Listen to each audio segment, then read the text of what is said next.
কি বল সাপ আছে। হ্যাঁ ওখানে লেখা ছিল বি অ্যাওয়্যার অফ স্নেকস। এখানে কিন্তু জোক আছে। এই তো থাকবেই।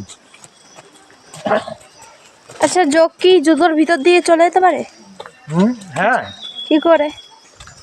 তুমি হয়তো দাঁড়ালে ফট করে ঢুকে গেল। জুতো ঢুকে চলে যেতে পারে।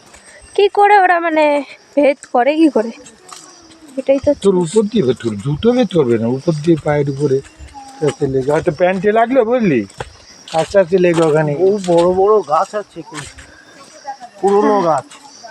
হ্যাঁ কিন্তু এটা যদি দিদির রাজ্য হতো, হ্যাঁ, কেটে দিতে এতদিন। কেটে সাপা হয়ে যেত। আচ্ছা ওরা গাছ কাটে কেন আমাদের পশ্চিমবাংলার লোকেরা? এত হ্যাঁ বুঝে উঠতে পারি না গাছ কোথায় দরকার তা না। এই গাছের জন্য কত ঠান্ডা লাগছে। হ্যাঁ এখানে বলছি গাছের জন্য কি একটা ঠান্ডা ভাব আছে। এরা তো একটা তো ওখানে জল অক্সিজেন সাপ্লাই, চিন্তা করা যায়।